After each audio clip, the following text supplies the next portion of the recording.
우리 다 같이 6절 말씀 7절까지 함께 합독해서 한번 읽겠습니다. 그러나 인자가 세상에서 죄를 사하는 권능이 있는 줄을 너희로 알게 하려 하노라 하시고 중풍병자에게 말씀하시되 일어나 내 침상을 가지고 집으로 가라 하시니 그가 일어나 집으로 돌아가거늘. 아멘. 하나님 말씀 마태복음 9장 1절부터 8절 말씀으로 세상에서 죄를 사하시는 권능이라는 제목으로 하나님 말씀을 선포합니다. 오늘 말씀은 중풍병자의 믿음을 보시고 그 중풍병자를 일으키시는 기적을 통해서 예수님께서 죄 사하시는 권능이 있는 것을 눈으로 보여주시는 것입니다. 예수님 이름 자체가 자기 백성을 그들의 죄에서 구원할 자라는 뜻을 갖고 있죠.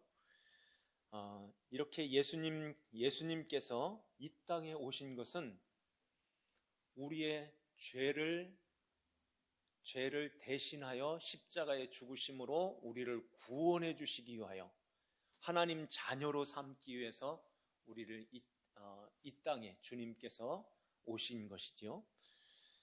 예수님께서 이렇게 말씀으로 이렇게 하시면서 이렇게 말씀으로만 하셨다면 아무도 믿지를 않았을 거예요. 왜냐하면 구약의 그 이사야의 말씀처럼 예수님의 외형의 모습은 그렇게 아름답지가 않았을 것입니다. 이러한 가운데서 내가 하나님의 아들로 이 세상에 왔어 이러면은 우리랑 똑같이 아기로 태어나서 저 나사렛에서 이렇게 자라난 그 예수님이 어떻게 하나님의 아들이야? 이런 아무도 믿지를 않았을 거예요. 그때는 성령님이 오시지 않았기 때문에 보여주지 않으면 하나님 주님께서 내가 하나님의 아들이시다는 그런 기적이나 병을 고치고 귀신을 쫓아내고 바다를 풍랑을 잠잠하게 하시는 그런 기적을 보여주지 않으면 못 믿는 그런 때였다는 것입니다. 그래서 주님께서 가는 곳마다 기적을 일으키시는 거예요. 보여주시는 것입니다. 그렇게 하시는 것은 예수님께서 이 땅에 죄를 사하는 권능이 있다는 것을 그 제자들뿐만 아니라 사람들에게 그것을 보여주신 거예요. 제자들이 처음에 초창기 때는 아주 많이 혼란스러웠을 것 같아요. 그러면서 궁금하기도 하고 예수님이 이런 기적을 막 일으키시고 또 귀신을 쫓아내고 풍랑을 잠잠하게 하시고 이런 가운데서 야, 저분이 누구길래 저분이 어떤 분이시기에 이 바다와 이 파도, 이 풍랑을 말씀 한마디로 이렇게 잠잠하게 하시나 이런 의아해하는 그런 마음을 갖게 되죠. 그러면서 예수님을 따라다니면서 매일매일마다 아주 그 신비한 그 주님을 보게 되는 거죠.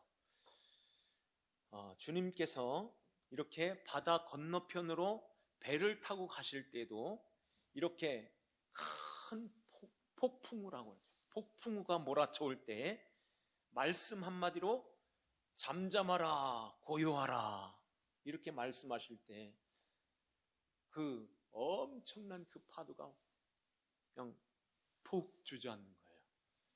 잠잠해지는 그런 역사가 일어나게 되죠. 사람들이 제자들뿐만 아니라 배 두 개의 배가 갔다고 하는데 다른 사람들도 갔을 거예요. 입이 딱 벌어지는 거예요. 우와, 이분이 누구야? 하는 거죠. 바다 건너편에 도착해서 정박하여 이제는 예수님이 딱 내리는 순간에 저쪽에서 우퉁벗고 몸이 막 이렇게 피투성이가 된 그러한 귀신 들린 사람이 막 이렇게 뛰어내려오는 것입니다. 그 무덤에서. 그러더니만 예수님께 뭐라고 그랬죠? 소리를 지르면서 예수님을 하나님의 아들이라고 알아봐요. 이 귀신이 하나님의 아들이요, 우리가 당신과 무슨 상관이 있습니까? 때가 이르기 전에 우리를 괴롭히려고 여기에 오셨습니까? 이러잖아요. 그때 주님께서 그 귀신을 쫓아내죠. 꾸짖으시면서 더러운 귀신아, 그 사람에게서 나오라 말씀, 명령 한번 하시니까 그 귀신이 거기에서 그 군대 귀신이 다 빠져나와서 돼지떼로 들어가죠. 돼지떼가 그 비탈길로 가서 그 갈릴리 바다로 다 2,000마리가 되는 그 돼지가 딱 들어가는 거예요. 이러한 제자들이 이러한 것들을 보면서 무슨 생각을 했을까요? 이렇게 주님께서 말씀의 그 능력, 말씀의 권세가 있는 그러한 하나님의 아들이시다는 것을 주님께서 여러 가지로 이렇게 보여주시는 거예요. 그 하나님의 아들로 오신 그 예수 그리스도는 이제 이런 기적이나 병을 고치고 이런 큰 그런 기적을 보여주시기 위한 그런 주님으로 오신 것이 아니라 그것을 보여주시고자 하는 그 목적, 그 원인은 바로 예수님께서 죄를 사하시는 권능이 있다는 것을 그것들을 통해서 보여주시고 계시다는 것입니다.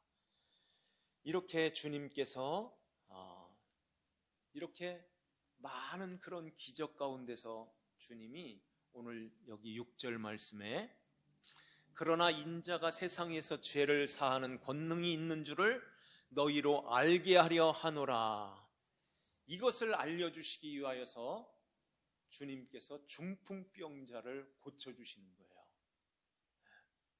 중풍병자가 들것에 의해서 사람들에 의해서 이렇게 예수님 앞에 나오게 되는데, 여기 마태복음에는 그 말씀이 없지만은 마가복음, 누가복음에 보면은 사람들이 그 집에 가득하여서 예수님 앞으로 이 들것을 들고선 거기를 뚫고서 들어갈 수가 없는 거예요.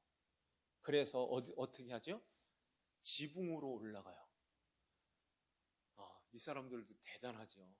포기하지 않고 지붕으로 올라가서 자기 집도 아닐 텐데 기와를 뜯어내고 거기에 이렇게 예수님 밑에 그쪽으로 이 중풍병자를 들것으로 이렇게 줄로 해가지고 이렇게 내리는 것입니다. 그때에 주님께서 말씀하시죠. 오늘 여기 말씀에 한번 보실까요? 2절 말씀을 한번 보세요.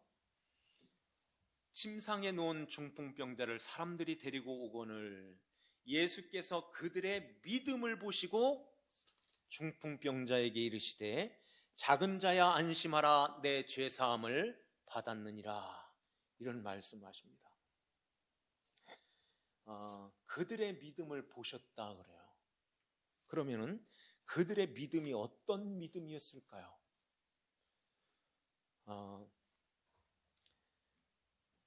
이 중풍병자 자신 본인과 그리고 이 중풍병자를 데리고 온 아마 친구들이었던 것 같은데, 친구들이 그들의 믿음을 보시고 주님께서 죄 사함을 받았느니라, 이런 말씀하셔요. 그럼 그 믿음이 어떤 믿음이었을까요?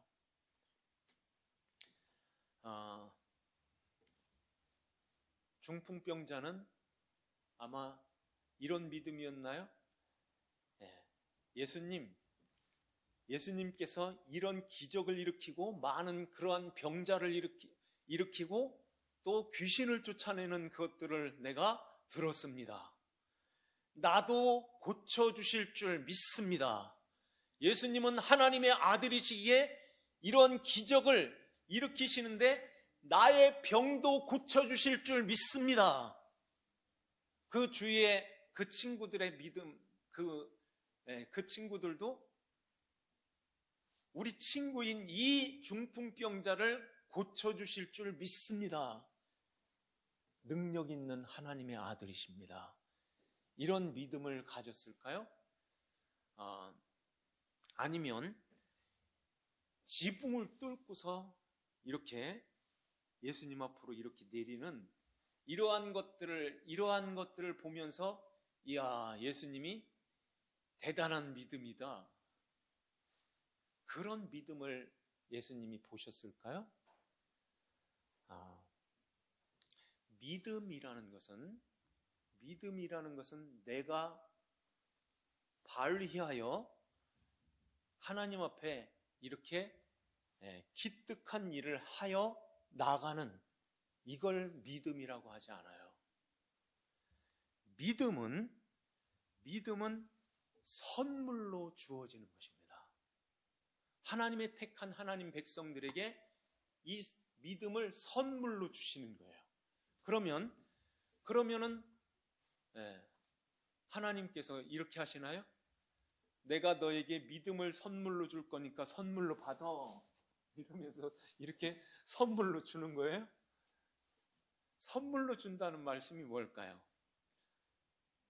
아까 처음 예배 시간 드릴 때 이 말씀을 제가 이렇게 봉독했는데, 에베소서 2장 8절에 보면은 너희는 그 은혜에 의하여 믿음으로 말미암아 구원을 받았으니, 믿음으로 말미암아 구원을 받았으니, 이것은 뭐예요?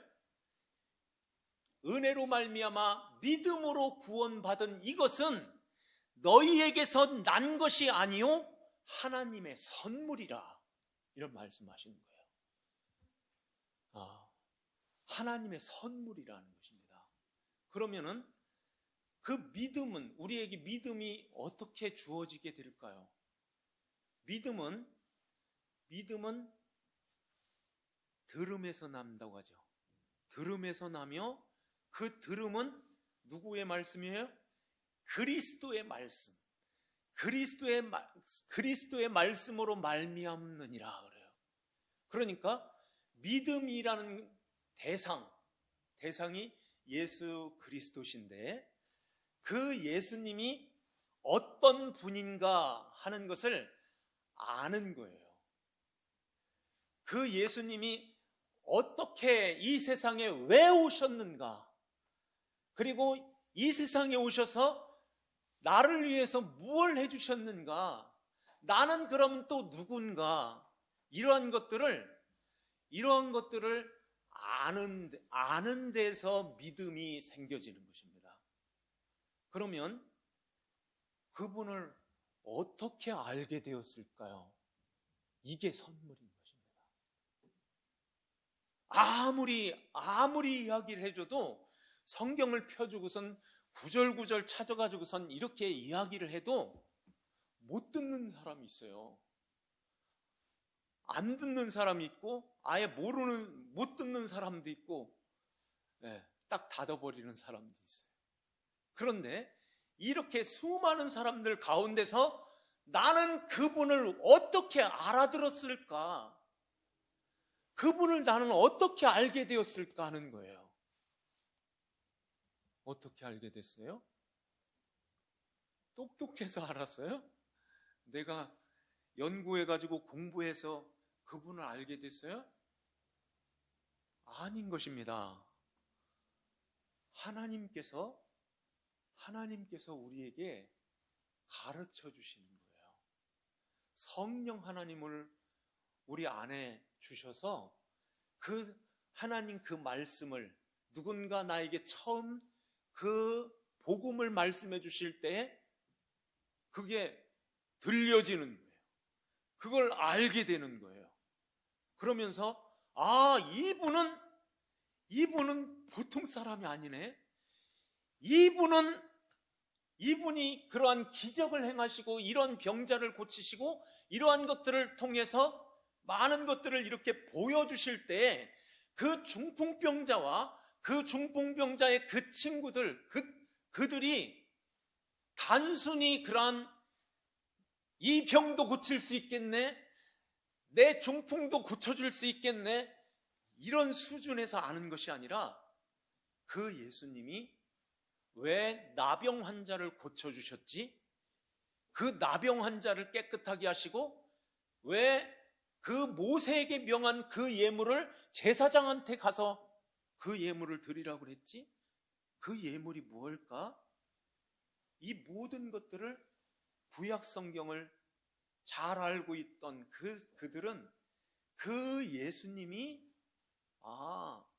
내 죄를 사하시기 위하여 나를 죄에서 하나님으로부터 떨어져 나갔던 사망 가운데 놓여있는 나를, 그리고 이 중풍병 이 친구를 구원해 주시기 위하여 오셨구나.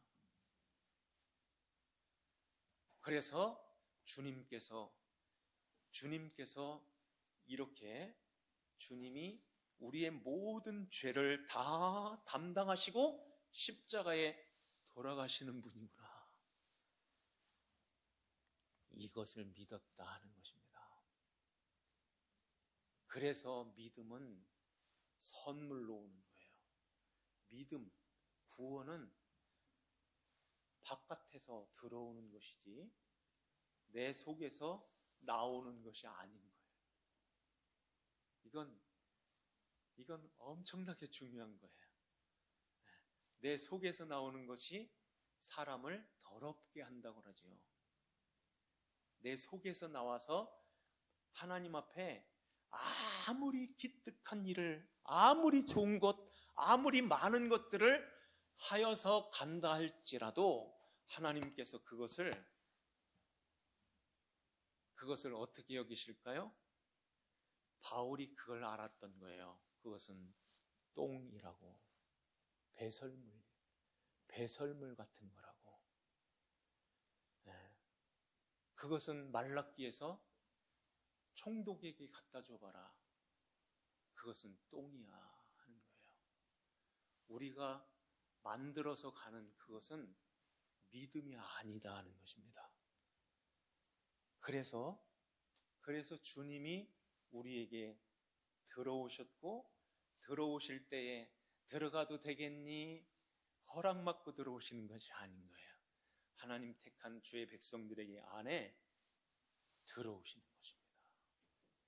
들어오셔서 조목조목 세밀하게 주님께서 우리에게 그 주님, 그 예수 그리스도가 왜 오셨는가, 그 예수님이 누구신가, 그 예수님이 무엇을 하셨는가, 이런 것들을 우리에게 자세히 가르쳐 주시는 거예요.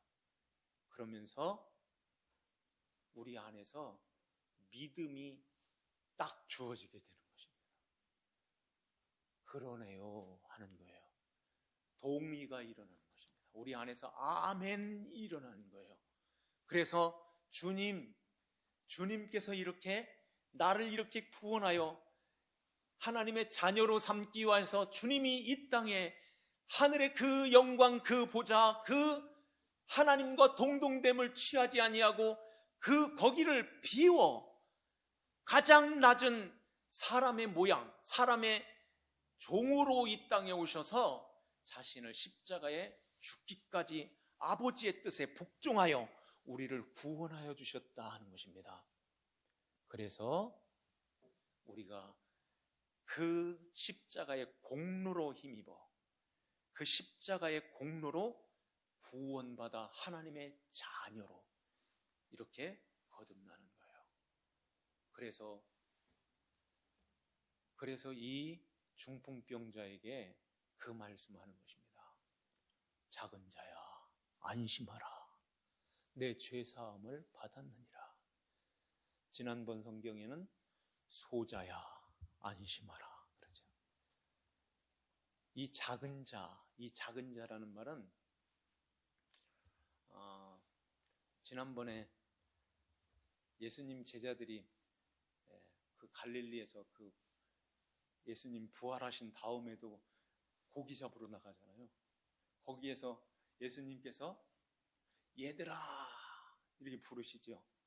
그 얘들아 하는 그 얘들아는 아주 작은 자들아, 작은 어린아이, 파이디온이라는 말인데요. 여기에서 쓰는 작은 자, 여기에서 쓴 소자는 아들이라는 말이에요. 아들. 그냥 작은 어린 아이하고 아들하고는 좀 차이가 있어요. 자녀라는 것입니다. 내 아들, 하나님의 자녀가 됐다. 안심해 하는 거예요. 어떤 믿음으로요? 주 예수님께서 병 고쳐주실 줄 믿습니다. 이런 믿음이 아니라 내가 이렇게 지붕까지 뚫고선 이런 정성을 다해서 주님 앞에 나왔으니 이 믿음을 보시고 고쳐주세요가 아니라 예수님은 나의 주십니다. 예수님께서 나 같은 죄인을 구원하러 오시기 위하여 주님이 그 영광을 버리시고 이 땅에 주님께서 오셔서 나의 모든 죄를 담당하시고 주님이 십자가에 돌아가시네요. 이 예수님을 믿게 된 것입니다. 그러니까 주님께서 우리의 그 죄를 담당하셨기에 내가 너의 죄를 다 담당한다. 이제는 안심해. 네 죄사함을 받았다 하는 것입니다. 그러니까 이 서기관, 아주 똘똘한 서기관이 신성모독한다 그러지 않아요. 속으로, 겉으로는 못하고 속으로, 마음으로 아주 불쾌한 거예요. 얼굴 색깔이 좀 변했겠죠. 오직 하나님만 죄 사할 수 있는데 어떻게 저 새파랗게 젊은 청년이 와서 무슨 죄를 사한다고 그래? 자기가 뭔데? 이렇게 나오는 거죠. 그러니까 예수님께서 뭐라고 하시죠? 자, 여기에 4절 말씀에 너희가 어찌하여 마음에 악한 생각을 하느냐? 네, 악한 생각이래요. 이렇게 죄 사함을 받았느니라 하는 그 예수님을 향해서 신성모독하는 사람이네. 이러니까 네가 왜 악한 생각을 해? 하는 거예요. 죄라는 것은 예수 그리스도를 믿지 않는 것이 죄요? 악이다 하는 것입니다. 못된 짓하고 나쁜 짓하는 그러한 것들은 다 용서받을 수 있는 거예요. 못했어요. 하나님 잘못했어요. 그런데 예수 그리스도를 인정하지 않는, 예수를 믿지 않는 자들은 어떻게 용서를 받을까요? 용서가 되질 않는 거예요. 안 되는 거예요. 네. 그거 안 믿었어요? 그 대신에 착한 일 이렇게 많이 했어요? 이걸 가지고 용서해 주세요? 하나님이 용서해 주시겠어요? 내 아들 데리고 와야지. 하나님의 눈에는 아들밖에 안 보이는 것입니다. 예수님밖에 안 보이는 거예요. 그래서 안 된다는 것입니다. 그래서 악이라는 거예요. 어찌하여 너희들이 악한 생각을 하느냐? 그래, 너희들 말대로 하나님 외에는 죄 사할 수 있는 사람, 죄 사할 수 있는 존재는 아무도 없어. 그런데 내가 하나님이야. 나를 인정하지 않은 것은 악이란다 하는 것입니다. 그러면서 주님이 이런 말씀하시죠. 5절 말씀, 내 죄사함을 받았느니라 하는 말과 일어나 걸어가라 하는 말 중에 어느 것이 쉽겠느냐? 어느 것이 쉬울까요? 네. 내 죄사함을 받았느니라. 일어나 걸어가라. 어떤 게 쉬울까요? 믿음이 없는 사람들에게는 내 죄사함을 받았느니라 하는 말이 쉬운 거예요. 겉으로 나타나지 않으니까. 일어나, 중풍병자에게 일어나 걸어가라. 안 걸어가면은 이건 대망신 아니겠어요?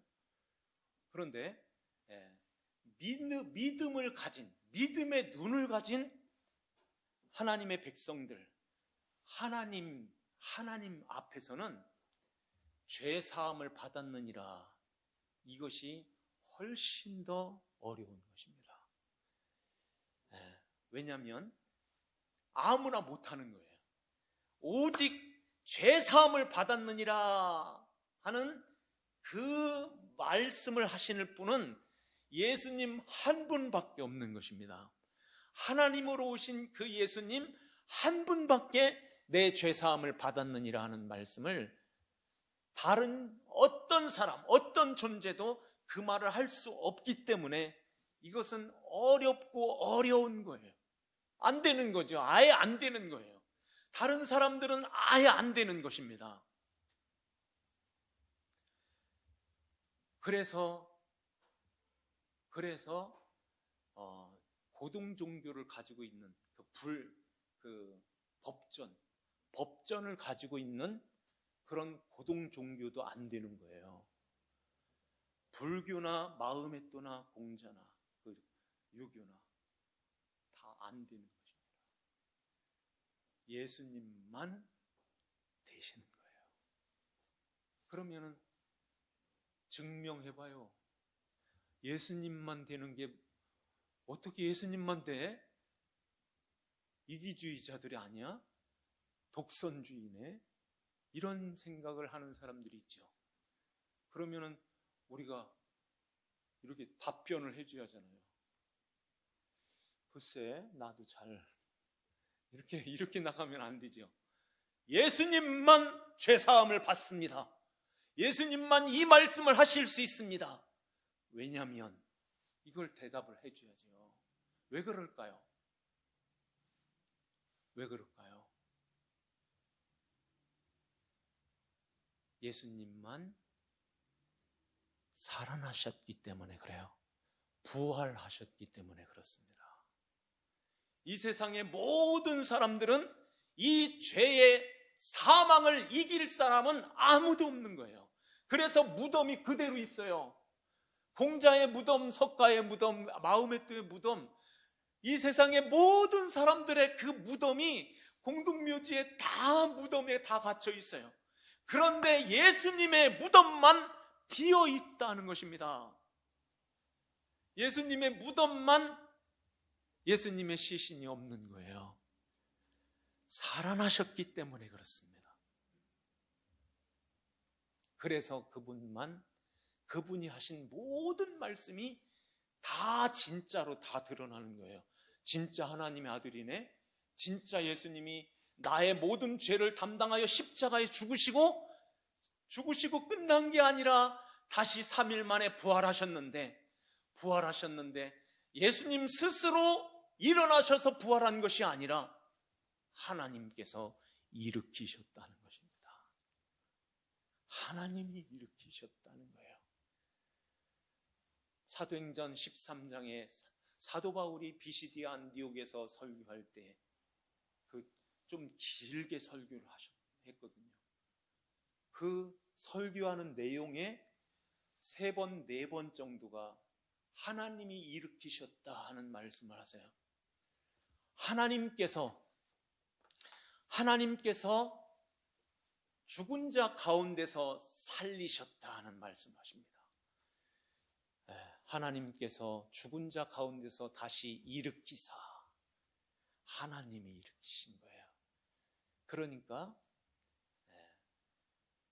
아무리 빌라도, 아무리 총독이 예수님의 무덤에다가 도장을 찍고 거기다가 큰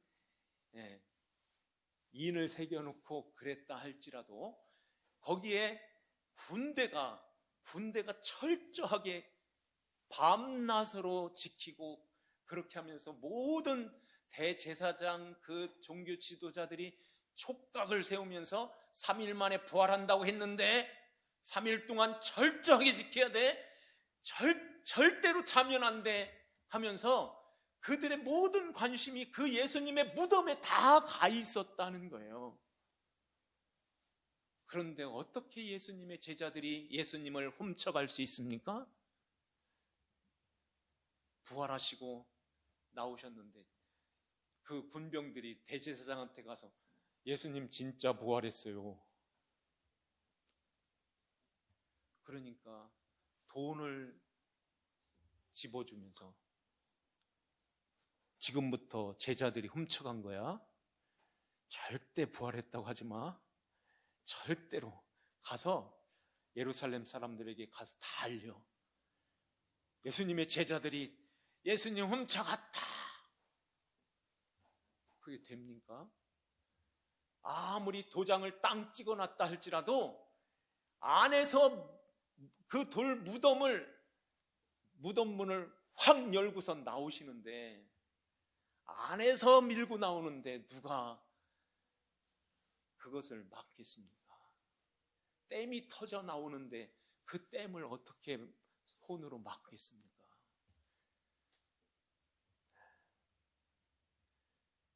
그러면서 예수님이 부활하시고선 저 산 깊은 곳에 가셔서 혼자 하늘로 올라가신 것이 아니에요. 40일 동안 계시면서 제자들에게 수시로 나타나셔서 내가 부활했어. 손에 못자국과 옆구리에 창자국 만져봐. 확인시켜 주시고 그렇게 많은 사람들이 보는 가운데서 예수님이 부활하신 것을 증거하셨습니다.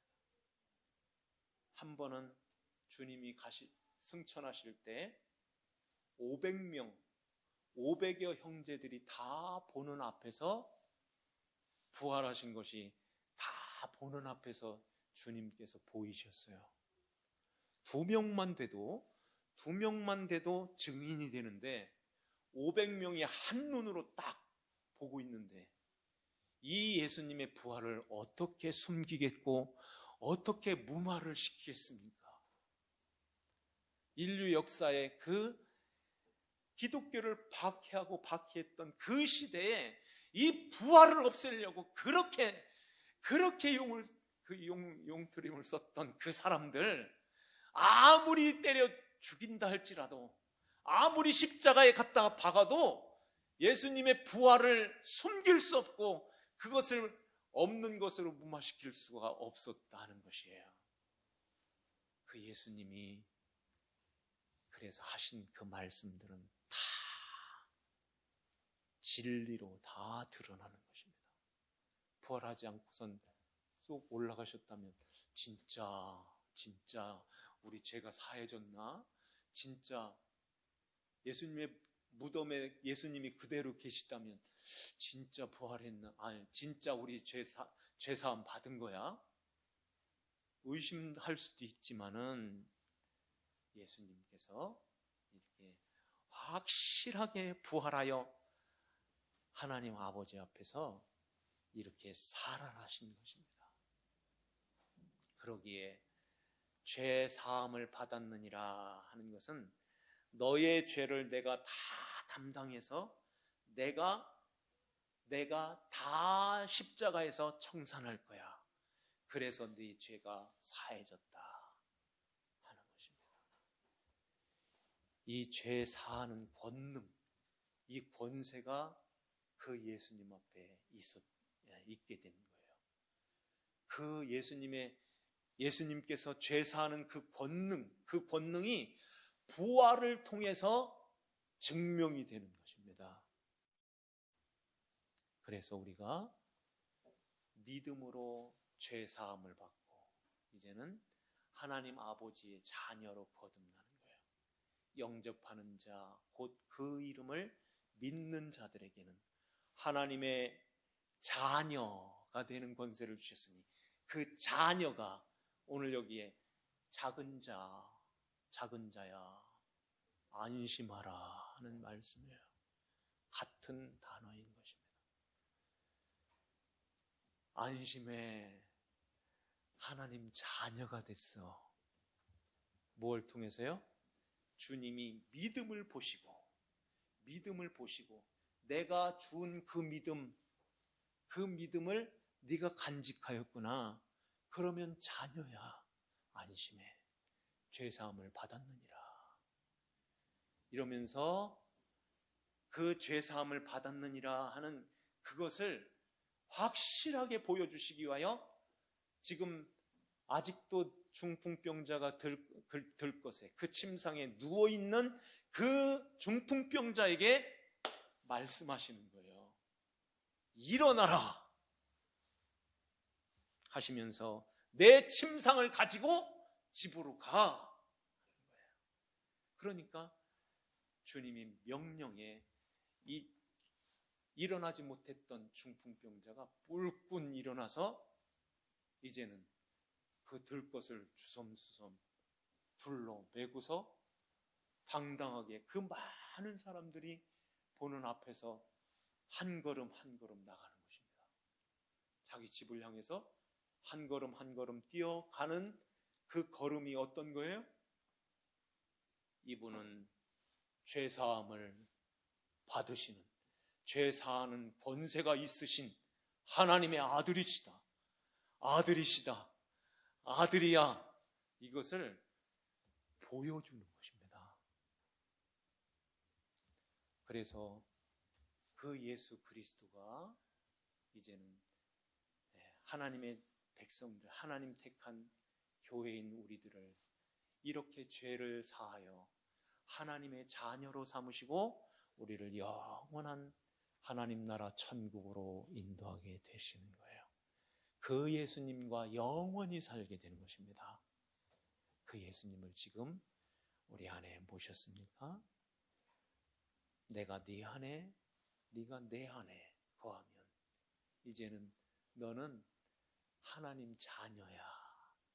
안심해. 내 죄사함이 받았다 하는 것입니다. 그래서 우리가 영원한 하나님 나라에서 그 주님과 하나님 아버지와 함께 거기는 눈물을 닦으시고 이제는 아픈 것, 애통하는 것, 곡하는 것, 다시는 사망이 없는 영원한 그 하나님 나라에